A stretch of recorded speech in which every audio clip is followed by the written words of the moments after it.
灣區全媒體，全灣區都睇。今集有我蘇奕文，仲有我梁海寧同大家主持由粵港澳大灣區主流媒體聯合製作嘅節目《灣區全媒體》。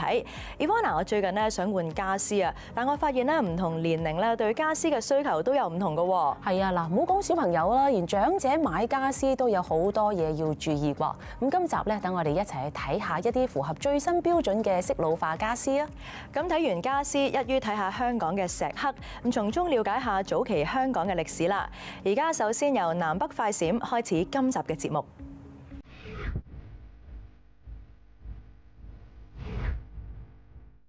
日前由我國研製嘅最大直徑盾構機，即係隧道鑽掘機創淵號，喺常熟投入使用。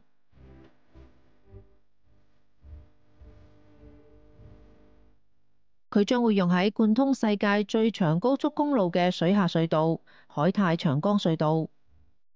海泰長江隧道位於長江入海口，創淵號需要穿越多種複雜地質帶，而運作嘅時候就需要承受每平方米75噸嘅壓力。特別喺穿越長江同埋兩岸大堤嗰陣，沉降需要控制喺毫米級，鑽掘難度極大。海泰長江隧道建成之後，將有效疏通過江車流，對優化長江幹線過江通道、推動沿江城市群嘅跨江融合發展具有重大意義。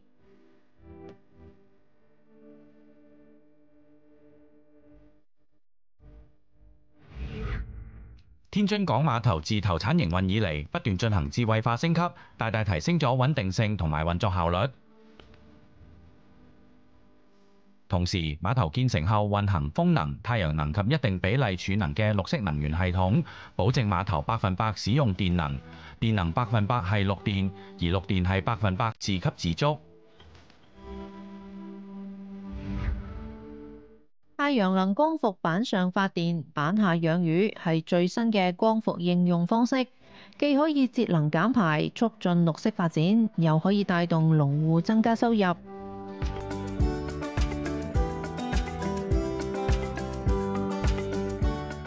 杭州臨安區首個魚缸互補項目近日完成驗收。魚缸互補就係將漁業養殖同埋光伏發電相結合，喺魚塘水面上方架設光伏板陣列，然後喺光伏板下方水域進行水產養殖。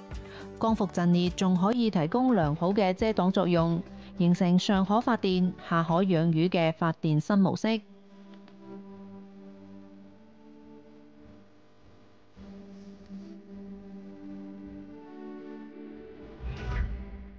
中原鐵路大河之南號特色旅遊列車喺山東青島開始營運。作為新型鐵路特色旅遊列車，呢架車喺既有嘅鐵路列車基礎上進行咗一系列改造，全列車配置酒店式軟臥包廂，內設獨立洗手間，仲配備咗集觀光、休閒、娛樂於一身嘅多功能車廂，堪稱流動嘅星級酒店。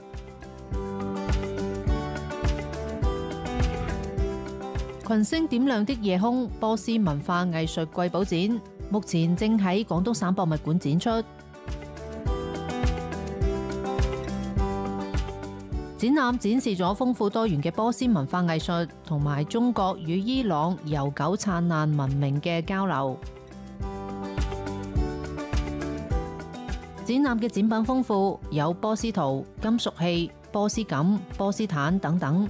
展品橫跨咗公元前3000年至到20世紀，可以感受到整個波斯藝術嘅變化。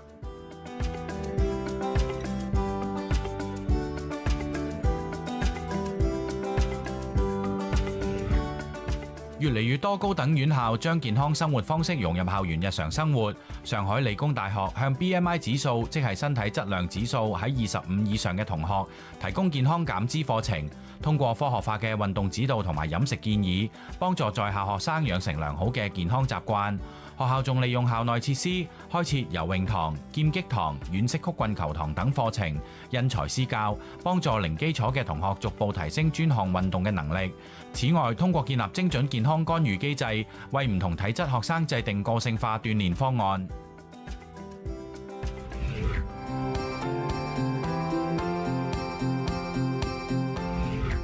廣州市政府最近呢就將市民預約政府服務統一為14日內，咁將之前各種唔同嘅預約期限規範起嚟。提前2個星期就可以預約，咁相信可以俾市民更加寬鬆咁計劃時間。一齊聽下具體係點樣操作啊！預約服務分為非現場預約同埋現場預約，其中非現場預約提供未來14日內嘅預約籌，法定節假日除外，由每日中午12點開始派籌，而部分服務原本已經提供超過14日嘅預約籌就維持不變。之前呢，我們廣州市的每一個單位業務的規則不一致，有的是可以提供7天，有的可以提供14天。那麼我們統一通過規則來對這個服務的放號的時間進行統一的規定。當預約排隊人數達到14日預約派籌嘅總數嗰陣，預約平台會引導排隊人士採用網上服務或者自助服務機，而提供政務服務嘅相關單位亦需要通過延長服務時間或者增加服務日數以加強服務。延時服務主要是通過早晚彈性辦、午間不間斷這種形式，來解決這個工作時段無暇辦事的這種難題。那麼5+X 的話，主要是週6、週日的這種窗口對外的服務。現場預約提供當日嘅預約號，每個工作日上午9點鐘開始提供。如果各時段預約量唔飽和，就可以喺嗰個時段預約排隊取號。就是說我取了下午號，然後也可以上午辦理，是吧？那就是對市民來說就是更方便、更便捷。這樣都很好，很人性化。家私設計越嚟越新潮，年輕嘅消費者喺選擇家私嘅時候，都中意一啲有特色、型格嘅款式。冇錯啊，咁但係對於長者嚟講咧，佢哋對家私嘅要求就更加注重安全同埋品質啦。咁廣州近期咧就對椅櫃、梳化呢一啲適合老年人使用嘅家私，喺設計、生產等方面實施新嘅適老化國家標準，等長者可以買得更安心。長者家居嘗試進行適老化改造，除咗增加安全扶手、防滑墊、助步器等器械，仲可以使用適老化家具，為長者提供更加安全、便捷、舒適嘅家居生活體驗。他做的凳子啊、床啊什麼的，都是老人家的那種設備。和平常的有什麼區別嗎？肯定有區別的，它是可以隨高隨低的。座位可以是仰臥，可以側臥，就起來更方便，兩邊都有扶手的，防止摔跤。呢款適老化梳化睇落平平無奇，但其實靠背同埋坐墊都採用咗支撐力較強嘅材料，保護老人嘅脊椎。新嘅國家標準禁止使用玻璃等脆性材料，而適老化桌椅等就會採用更加結實耐用嘅實木、多層板等等，設計上亦更加符合老年人嘅人體工學。平常的老人的話，他是很難起身的，他要靠着這個桌子這樣子起身。如果說我們在旁邊加了一個抓扣，有個抓握的一個功能，要輔助着起身。然後在旁邊的話，也有一個拐杖口。新嘅國家標準對適老化家具嘅防滑性、部件連接牢固性亦有要求，產品邊緣同埋外角唔可以有無刺又或者係銳利嘅尖端。是老茶几也是做了一個橢圓的一個設計，防止老人在行走的過程中有磕碰的一個風險。然後我們的話在旁邊的話也做了一個擋水條，防止物品掉落。新嘅國家標準仲根據唔同老年人行為能力等級，對家具嘅結構安全、智能語音交互功能等提出咗要求同埋試驗方法，適用於適老家具產品嘅設計、生產加工、質量檢驗、質量評定，解決市場上適老化家具質量低下等問題。主要是我們考慮到的是老年人的一個行動和視力以及聽力以及生活習慣這幾個維度。新國標這邊充分考慮了老人群體的一個消費需求，主要是強調一個是人性化或者是一個功能性的一個結合，真正能夠提高老人家的一個生活的質量，並不是說為了設計而設計。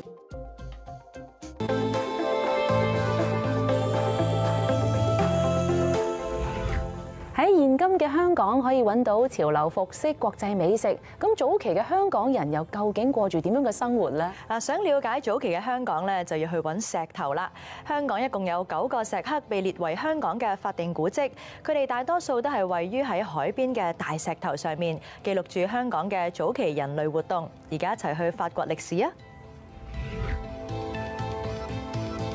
香港呢，虽然是一个繁华的現代都市，但1000多平方公里的土地上，卻遍佈着不少具有考古價值的遺跡。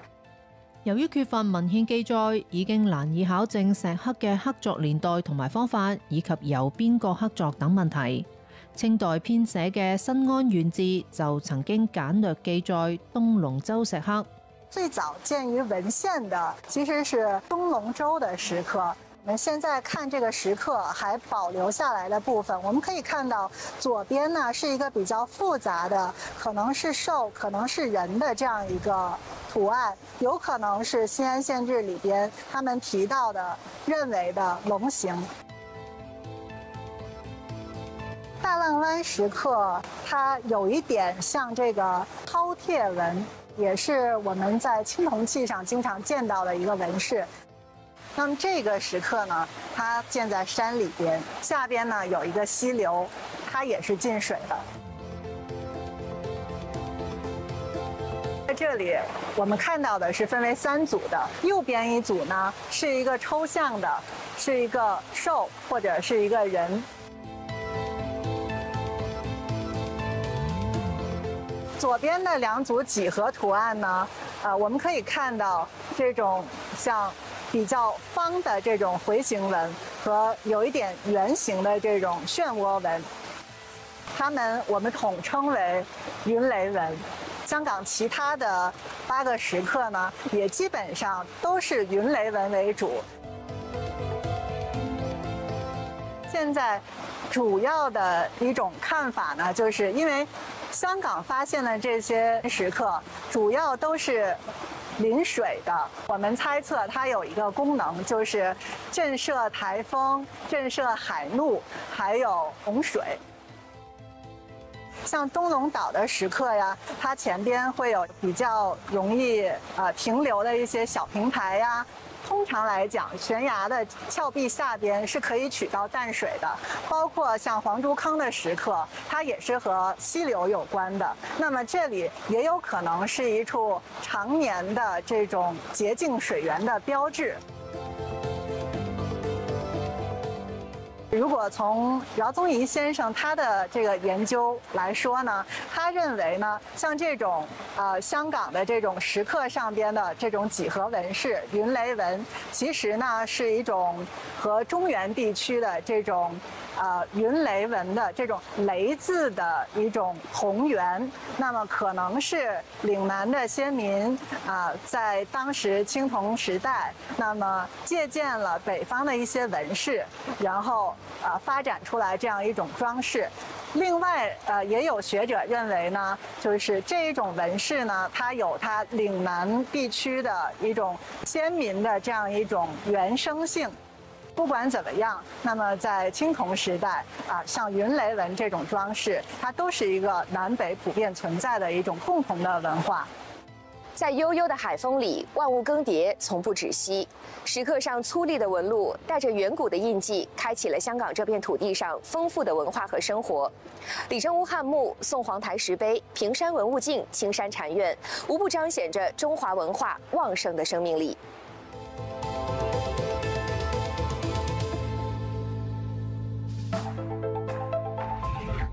珠海斗門下洲村建於康熙年間，有住大量嘅傳統民居同別緻小院，唔少咧都已經日久失修。係啊，嗱，近呢幾年嚟咧，村入面嘅民宿產業對於舊房屋進行咗修繕，將下洲村往日嘅風采重現。而家一齊去睇下。斑駁嘅青磚外牆仲流傳住歷史印記，但係推門入去就別有洞天。2021年，民宿企業喺下洲村展開咗活化工程，改造工程唔單止保留咗牆體青磚、屋檐雕花、閣樓房梁等，仲加固木質閣樓，將天井改造成為星空庭院，令民宿同自然有機結合。那首先是那个村容村貌的改善，我们也加了一些比如说假山呐，那个秋千呐，还有硬化靠山边的路啊。春节期间呢，基本上是一个爆满的一个状态，平均入住率都在90%左右，主要是来自于深圳、广州、香港、澳门乡村游的客户。预計呢，今年的利潤呢可能會超過100萬。除此之外，下洲村創立嘅斗門印象小鎮項目，亦為村民增加收入。今年下洲村將會繼續推動印象小鎮同埋民宿建設，令更多嘅老屋重獲新生。接下来的话呢，我们还会跟国企签约，继续盘活闲置农房。我们计划会往民宿方向继续扩大，推动这个镇级农房托管中心的一个运营成立，为更多的企业呢能够知道乡村有这些资源，为更多的农户呢知道市场有这样的需求，搭建他们的平台，畅通他们的渠道，从而呢给村民的增收带来开辟一个新的途徑，開闢一個新的渠道。惠東港澳青年創新創業基地近日正式投入服務，咁推出咗政策諮詢、信息對接等支援項目。有外國畢業嘅香港青年就親身體驗過，感受又係點呢？一齊去睇下。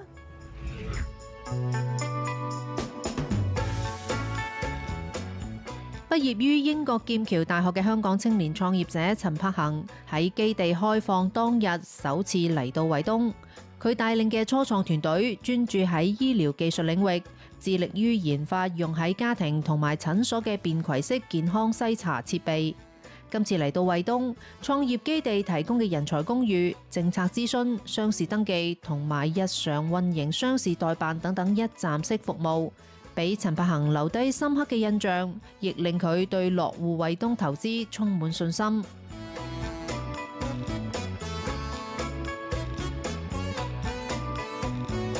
我諗都係一個好吸引嘅基地嚟嘅，因為始終個配套都非常好啦。咁佢又有啲健身室啊，咁跟住之後成個辦公室啊，成個都係一個好國際化嘅一個咁嘅基地喺度。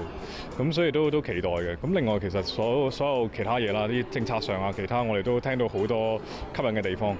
我諗即係惠東其實比我想象中都冇離香港啊其他地方咁遠啊，咁所以其實都係比較近嘅地方嚟嘅。咁人才啊或者係價格上啦，即係好多有啲工資啊咁樣都係比較有優勢嘅，即係進入大灣區啊或者係內地啊呢個市場咁樣。咁所以無論係工程上啊或者係真係市場化，咁都係一個好大嘅前景，我哋想去發展嘅。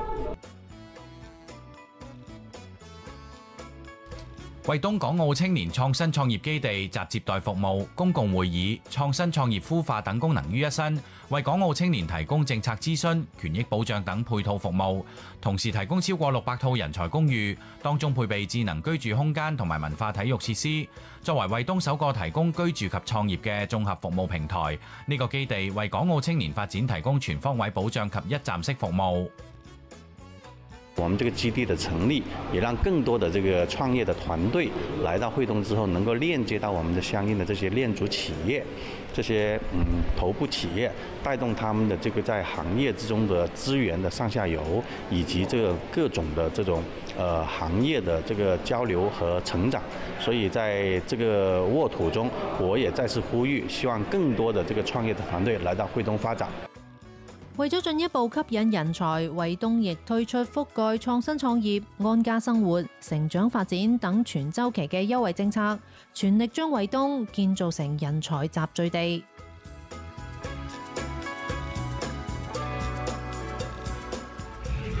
枸杞作為寧夏代表性嘅農作物，佢獨特嘅生長環境，賦予咗枸杞豐富嘅營養價值同埋藥用功效。枸杞產業嘅發展咧，唔單止帶動咗地方經濟，仲促進咗生態保護同埋科技創新。而家去了解下。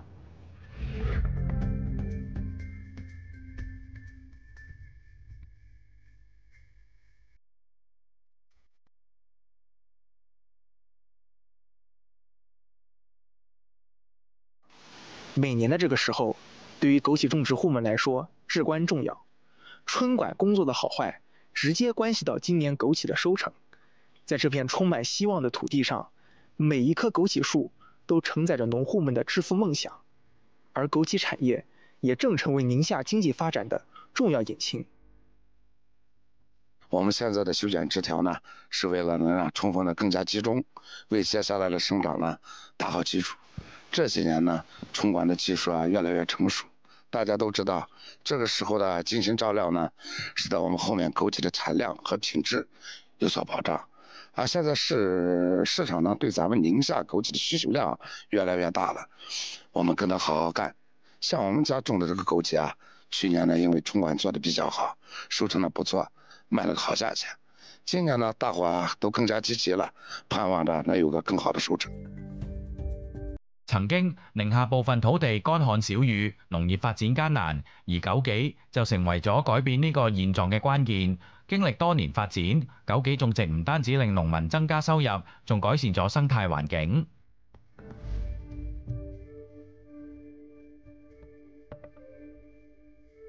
宁夏枸杞耐旱、耐寒、耐盐碱、耐积薄，是西北戈壁荒漠变绿洲的先锋树种。宁夏枸杞扎根于戈壁荒滩和盐碱滩土地，既维护了区域生态安全，又能发挥出药食同源的特點。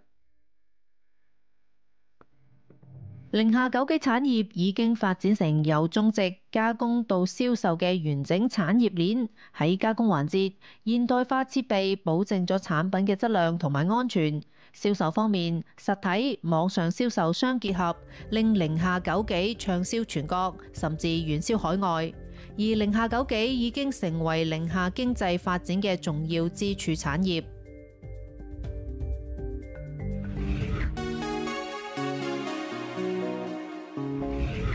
鳥瞰神州精彩在線，位於湖南嘅沅水係長江嘅一級支流，多年嚟一代又一代嘅人都積極投身當地嘅環境保護事業，令沅水而家成為咗飛鳥游魚嘅天堂。節目嘅最後，跟住我哋嘅鏡頭一齊去欣賞下啦。今集嘅灣區全媒體節目時間夠啦，我哋下一集再見，拜拜。